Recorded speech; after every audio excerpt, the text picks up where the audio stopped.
How do we reduce our energy consumption? What must we do over the next 20, 30 or 40 years to keep climate change under control? Two questions that all citizens are entitled to ask. Il faudra juste adapter sa maison avec, avec le futur. Donc on a fait ça à chaque fois, c'est l'évolution. Ça va peut-être changer ma vie parce que je prendrai moins ma voiture. Il faudrait restructurer le réseau de distribution et de transport. Si on décide de réglementer tout ce qui est le transport routier, ça va faire perdre des millions d'emplois, mais ça peut en créer aussi énormément.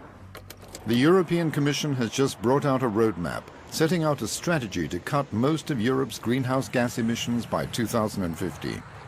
It's a roadmap to what's called the low-carbon economy.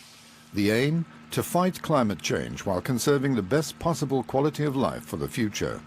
The two are compatible if we decrease energy consumption and reduce greenhouse gas emissions by 80% over the next 40 years.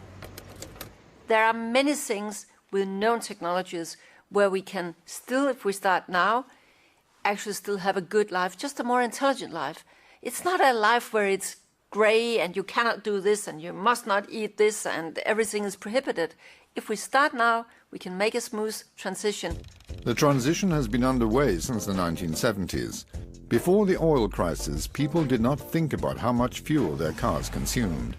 Domestic energy consumption was supplied by oil or coal-fired power stations, and houses were badly insulated or not at all. The consumption of fossil fuels was at its peak, and saving energy was not on the agenda. Today, we've come a long way. Sensitized to the threat of worsening climate change, Europeans are buying more efficient cars, including hybrid vehicles. They're concerned about reducing their traditional energy consumption in favor of renewable energies. These already account for 15% of energy consumption. Many things still have to change to reach the 2050 targets. But what will our daily lives look like in 40 years? We'll reduce our energy consumption even further, but we'll use more electricity for transport and heating, and our electricity will be 100% renewable or low in carbon emissions. Well, about half of what we have to do, we can do through energy efficiency, just being much more careful with the way we use energy. And that, of course, will save us money. Insulate our buildings much better is a very powerful example of energy efficiency. Europeans are already concerned about reducing their energy consumption. Passive houses, much better insulated, are springing up all over Europe. Well before 2050, eco-districts like this one in Belgium will be far more numerous. Ce projet-ci voudrait démontrer que la maison passive n'est pas uniquement une maison pour riches et qu'elle est accessible elle pourrait être accessible à tout le monde et donc qu'il ne faut pas s'interdire cette exigence énergétique d'être responsable un peu pour l'avenir de la planète en disant c'est plus cher, c'est pas pour moi. By building 20 houses at once, the developers were able to lower the prices to the same level as those of traditional houses. The big advantage is that passive houses need up to 90% less heating.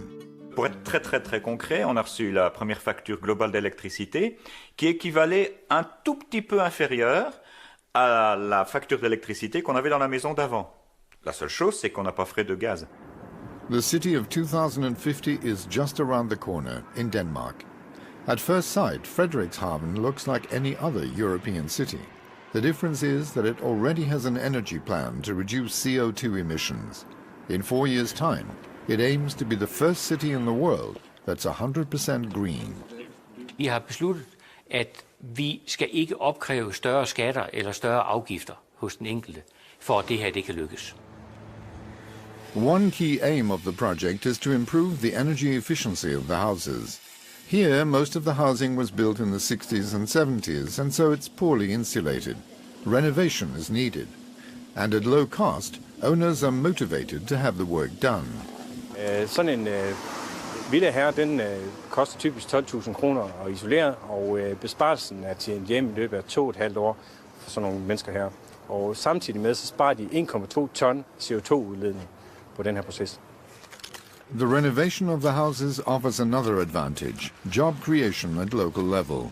This year alone, that will mean 300 new jobs, a godsend for the workers of Frederikshavn, hard hit by the closure of naval shipyards. vores reelle læring og vores reelle ambition er, og det er det, der lykkes, det er nej.